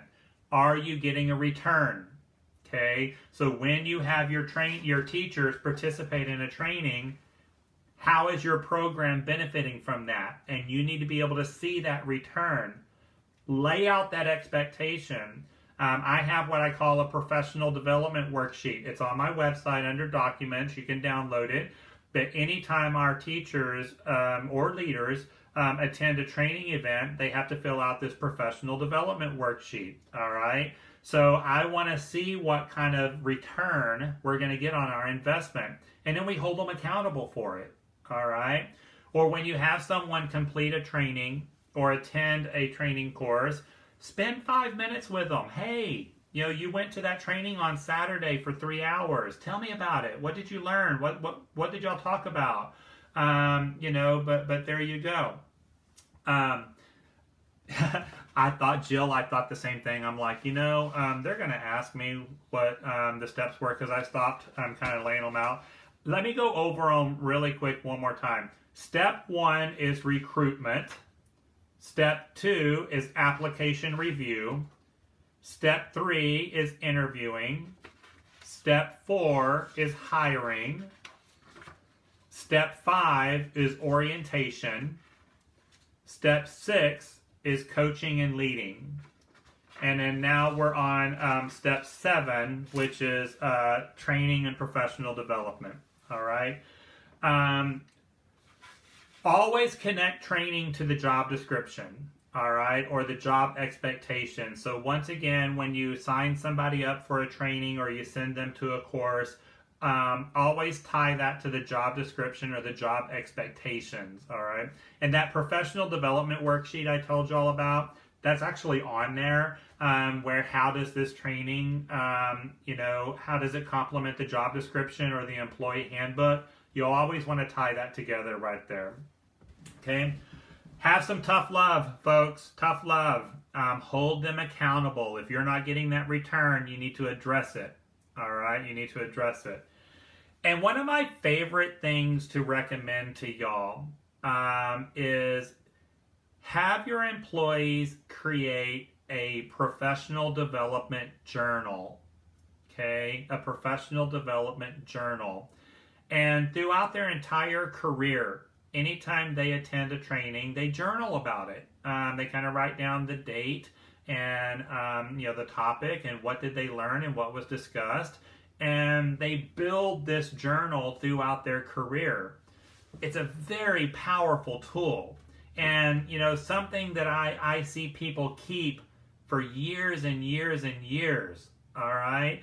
And especially when you do have someone like right now that is struggling and times are tough, kind of going back and reading that journal and going through your journal of professional development is very encouraging, all right? Linda, thank you so much for listing out the 7 steps that we've gone through so far. That was so helpful. Thank you. All right. And so, keep that journal right there. Thank you for the commercial, Sweet Pea. I'm actually doing a training. My teacher workshop tomorrow is going to go over the required trainings by minimum standards. Under F as in Frank, under 1309. So we're going to be doing the handling, storing, and disposing of hazardous waste, emergency preparedness, food allergies, building premises, all of those required trainings under 1309F is what we're going to be doing tomorrow. Instead of having them individually, I'm going to lump them all together in a 3-hour session. So that's what we're doing tomorrow if your teachers are able to attend. All right. All right. The last step to building a successful team. So number 8 is advancement. And this is another very big characteristic of today's workers. They need to know that they're going somewhere. They need to know that there is an opportunity for advancement. And even if you just have one school, you're a one-center environment, which is most of you, all right, you can still create some type of career ladder where, you've got assistant teacher, lead teacher, team lead, like I said, we use conscious discipline ambassador, emerging leader, and then assistant director. But you can kind of create this career ladder that best fits your organization. But this is helpful for them. They need to know that they're going somewhere and that there's an opportunity for advancement. I like the Emerging Leader program because I like to grow my own leaders. So we've kind of created this program, and it's been very, very successful for us, especially since we're an organization that we're growing. Lighthouse is asking what was number 4. That was hiring. Hiring was number 4. All right. So, the last, couple of centers that I've opened, it's been great because, I haven't had to hire leaders. I've grown my leaders, and I'm like, we opened a new school, in 2020, and I'm like, pick, there's my team. Got them all ready, So, we're probably most likely going to be acquiring 2 more programs this year, it looks like. And so I'm already thinking about what those teams are going to look like and who's going to be in those positions. And I'm looking at my emerging leaders and my team leads, and I'm like, I'm in good shape. All right. So you kind of create that opportunity for advancement within your program. And I know sometimes people tell me, well, I'm afraid to have an emerging leader program or a team lead type situation because what if I spend all this time growing them and investing in them and then they leave me to be a leader somewhere else? Well, don't look at that as a disappointment. Look at that as your contribution to the community, all right? That, I look back over my 34 years in this industry and I see people that, I hired at 18 that are now amazing leaders, and I've been able to watch them grow and see them be successful, and it's pretty awesome, y'all. It's pretty awesome. So, they may leave you and go somewhere else, but you contributed to that, and be proud of it instead of looking at it as a stab in the back or something like that. So we got to change our intent, all right? So there you go. So I'm going to address, someone had mentioned Frog Street is offered by Workforce. I'm sure that was a particular grant or scholarship opportunity for that particular workforce board. That's not something that was statewide. So y'all need to keep in mind that when Workforce offers different incentives, it's all decided by the individual workforce in your area.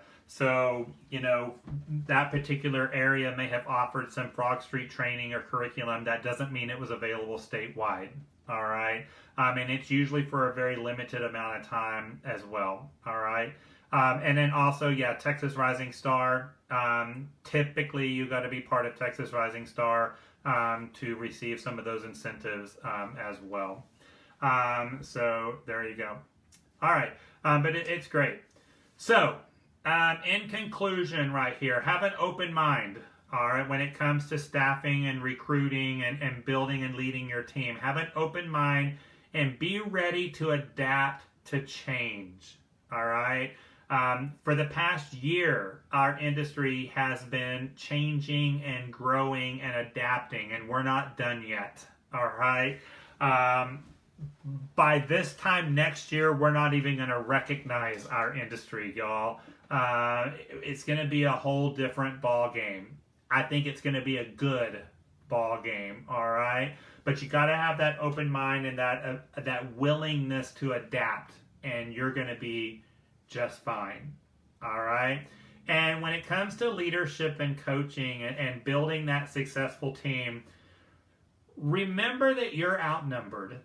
There's more of them than there are us. So, you need to keep that in mind too, that you're leading a very large group of people, all right? You can do it though, all right? You can do it. But leadership is contagious, all right? And when you're a successful leader, you create a successful team. You're transferring that belief. You're transferring that belief, and you can do it. All right? If you keep doing things the way they've always been done, then you're going to continue to get the same result. So in order to get a different result, you have to adapt and practice new techniques. All right? That's what we do in the classroom, right? Leadership is no different than being a pre-K teacher, honestly. All right? So there you go. So that's our presentation for today. That was a lot of information, a whole lot of information. Those of you that may have joined in late, remember that you can always go back and watch this entire presentation on Facebook. I will also have this posted on my website probably by the end of today. I'm a little behind yesterday's webinar that we did. I have not posted on our website yet. I'm going to get that done today as well. Had a really busy, crazy day yesterday, so I'm a little behind on that, but I'll get it done today, I promise. But again, if you missed part of our webinar today, you can always go back and watch it later on. And especially if you missed the beginning, we talked about some really important stuff. All right, so the worksheet for you to complete should be on Facebook now, so you just have to refresh your browser or go to the top of the page. I will also post the links in this chat section as soon as we log off right here. And so there are some very thought-provoking questions on this worksheet, so it's going to take you a little bit of time this time around. They're not quick, easy answers, okay?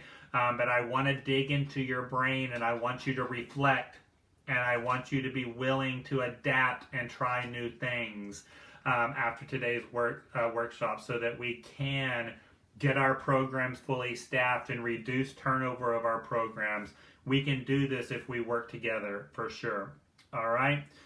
Okay, so thank you all so much for being with me today and spending these couple of hours with me this morning. I appreciate all of you. Hang in there. Stay strong. Stay connected to that passion and purpose. All right? Give your staff the support that they need. All right? They're working really, really hard, and show that gratitude, and we can do this together. Reminder, again, tomorrow from 9 to 12, I'm going to be doing the required minimum standards training under 1309F as in Frank. So if you have staff that can log in tomorrow, I will be right here on Facebook. I'm ready to have a good time with those exciting and wonderful topics. So there you go. All right, if you have storms coming into your area, be safe and make safe decisions. Otherwise, y'all stay healthy, stay positive, stay encouraged, and I will see all of you very, very soon. Bye.